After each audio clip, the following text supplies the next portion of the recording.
Hello class, this is your teacher Mr. McDougall with your next Photoshop tutorial. In this classwork exercise we are going to learn about a couple of different types of paint effects we could do in Photoshop to make objects look like they've been painted with a brush or spray paint. I have a couple of examples. We're going to go over two different techniques. We're going to go over one like this to make it look like we've splattered paint all over the image, even on the camera lens. And we're going to go over how to spray paint your name in Photoshop as well. So as always, download today's exercise files and open them all up in Photoshop. You'll see you have paint 1 through 5 and then spray paint 1, 2, and 3. I'll explain how we're going to do each one. We will start with paint 01. So please pause the video if you need to download all the exercise files and rejoin me here at this point. Okay, so for this one we're going to start with creating the paint splatter effect on this one. And in order to prevent any permanent damage and edit non-destructively, each paint is going to be on its own layer.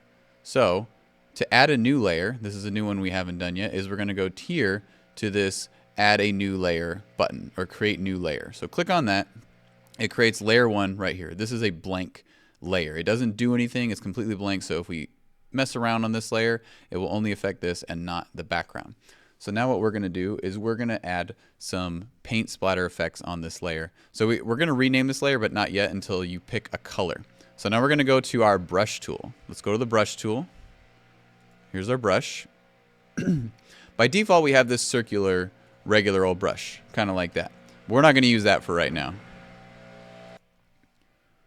What we're actually going to do this time is we're going to change the way our brush looks. So with the brush tool selected, if you come over here to this little folder with the brush icon, it will open our brush settings menu. So we're going to have fun messing around with some of these different brushes and settings for today's lesson.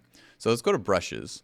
We click on brushes. By default, yours is on this general one. It's on the general hard round or soft round, something like that. But you can see there's various types of brushes right here. I want you to come down to this special effects brush folder right here and look for these ones that say splatter. So there's a couple of splatter ones right here, like one of these Kyle's splatter brush. I'm going to go with this one. So pick any of these splatter brush ones. And then let's go back to brush settings right here. So with the splatter brush, you can mess around with some of these settings. These should start getting checked. If you click the shape dynamics, that should already be checked.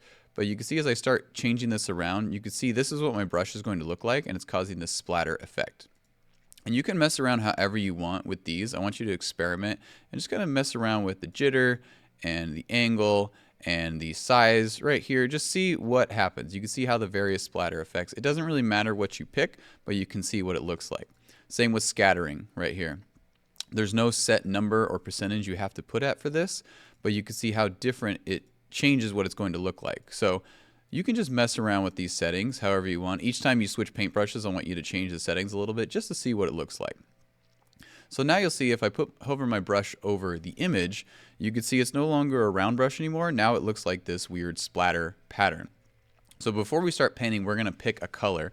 And I want to pick a color from the image. So by default, it's going to paint with our foreground color, which is whichever one is right here. Mine's set to white, so I'm going to click on it and pick a new color. What I've showed you before is just to pick a color from the slider, but if you want to pick a color from the image, if you hover your mouse over the image, you see you have this little dropper icon, and if I click on a very specific pixel, it will pick that exact one. You see how I picked that dark orange? Maybe I want a brighter orange. Maybe like one of these. Maybe like a bright orange like that. I kind of like the color of this one, so I'm going to click OK. So now I'm going to paint with this exact color right here. And now we're just going to very lightly with small brushes brush around a little bit to cause a splatter. If you click and hold the brush, it will go a lot. So try not to hold it too fast, just little brushes like that. You see, I just barely clicked it and how much it splattered already. And I'm gonna kind of go, and as I click, that's what we kind of set these settings right here to scatter and shape. Every time I click, the brush pixels will change a little bit. So I'm gonna keep going just a little bit. I'm gonna make this a little bit smaller.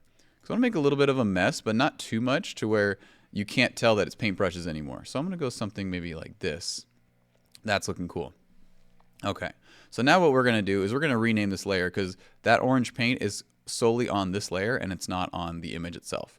So rename this layer to whatever color you chose. If you chose orange like mine, name it orange, or if you named it blue, pick whatever color, name it the color that you chose for your starting paint. Okay, perfect. Now we're going to do the same thing. We're going to do that again with a new color on a new layer. So don't paint on this layer we've already done. Let's do another new layer. Create a new layer again. And we're going to do the same thing. So now, again, I want you to just mess around with these. You'll just have to see how it plays out when you paint with it. So just kind of mess around with these sliders to give it a different feel every single time. And now on this new layer, we're going to paint with a new color. So let's pick a new color again.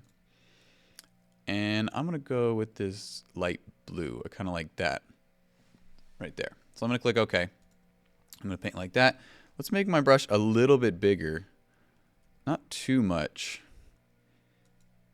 Kind of like that. You can see I barely made it bigger, but it kind of splattered all over the place. Then that is because of how you have the scatter set up. So maybe I scattered it too much. I might want to turn it down a little bit and not have it scatter as far. Like that. Just little clicks. You can see how much it's doing.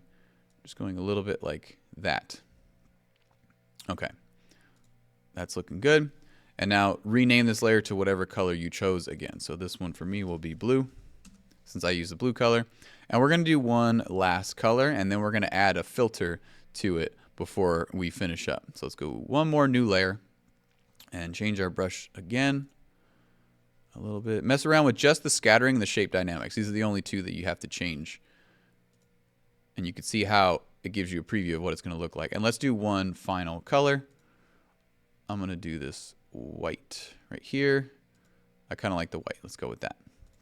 All right, so for this last one, let's make our brush pretty big. And again, very small clicks. Like that. Like that. Right there. You don't want it to cover up the entire image so you can't see the background anymore. We just want a little bit make it look like there is a mess. All right, let's rename our last one. For this one, I went with white, so we're going to call it white.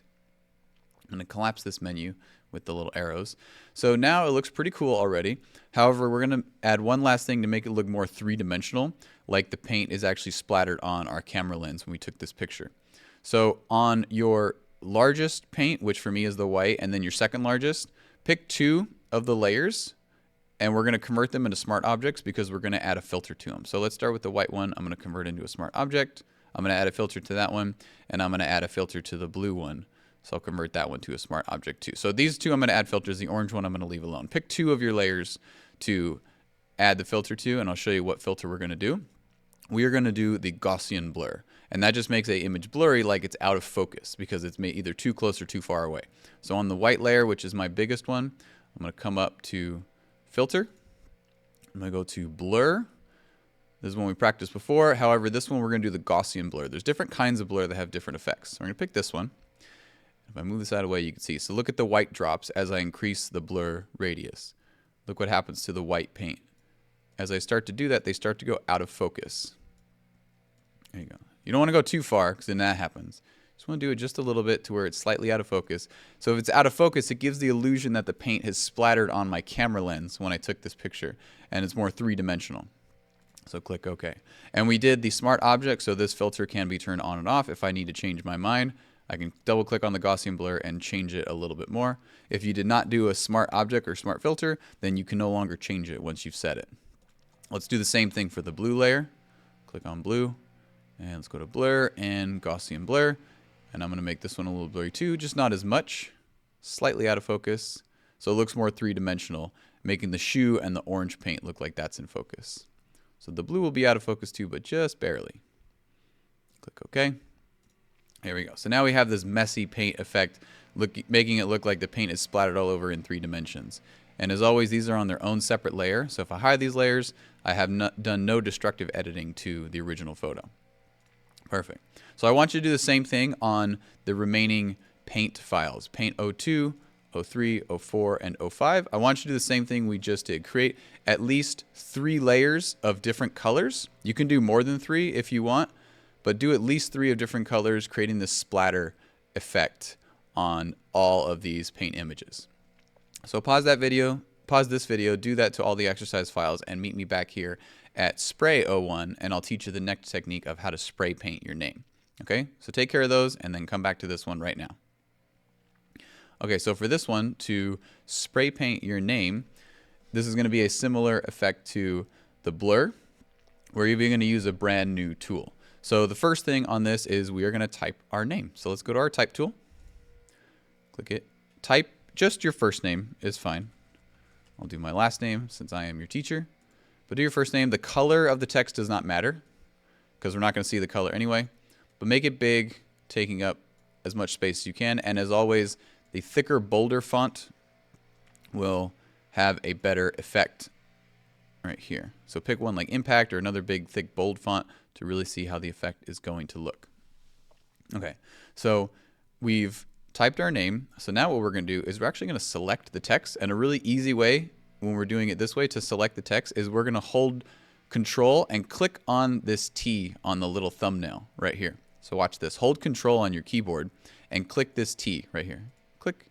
And you can see what happens is that now it has selected my text.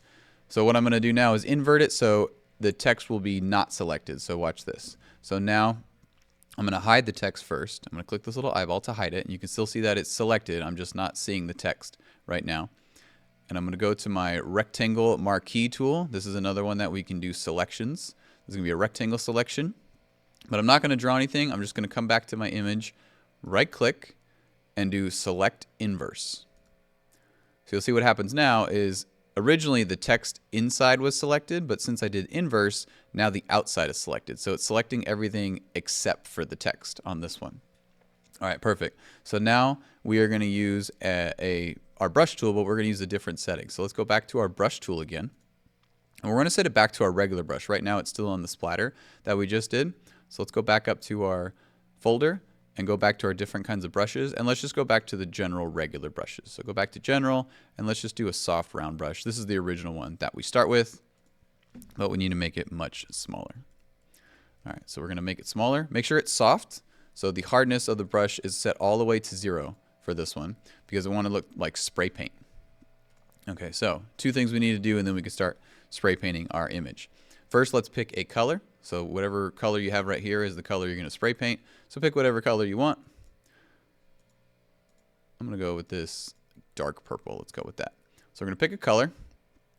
And we're going to actually turn the opacity down. Remember, the opacity is how visible something is. We're just going to turn down a little bit, maybe like 70, 75%. And lastly, we're going to click this button right here that says Add Airbrush Style to the surface. So if we click that, it's like an airbrush, kind of like you're spray painting like a car or a wall. So we're going to do a little bit of graffiti action. So again, very lightly with the brush. We don't want to overdo it and brush too hard all at once. Just very lightly do small clicks with the brush like that. Click right here, click right there. I'm clicking, just kind of brushing around a little bit. If you click and hold, it gets really dark. So you want to do it very lightly. You can click and hold a little bit, but just be aware that it's going to be darker. Get kind of the style that you want. Maybe I want to go like that. Mess around with it a little bit. It's okay. When we're doing with paint, it's okay to be a little bit messy, a little bit sloppy, because that's what you would normally see if you're seeing a spray paint, like a stencil. So what we're doing with this our name is we're spray painting it like we have a stencil of these letters, and we're spraying in between like that. Kind of wherever you want, just like that. And you can see it spray painted on its own layer. It did not spray on the background. Background's still totally fine. Excellent. So once we've done that, we can deselect everything. Remember, the 2 ways to do that is go to Select, Deselect, or Control D is the shortcut. So if I just hit Control D, I've deselected everything. So now if I spray paint, you got to be careful. I will spray paint over the letter. So finish spray painting before you deselect. Now, it's looking pretty good already, but it looks a little too clean. That's not what you normally see if you use a stencil. You can see that sometimes the paint gets inside the stencil and the paint starts to run a little bit. So we're going to add that effect too using a new tool called the smudge tool. So if you come over here to your tools, it's going to be hidden within this one called the blur tool, which the blur tool looks like a little drop right here. So if I click and hold, I could find this one called the smudge tool right here. And the smudge does exactly that. It kind of smudges the area, but it's really strong to start out with.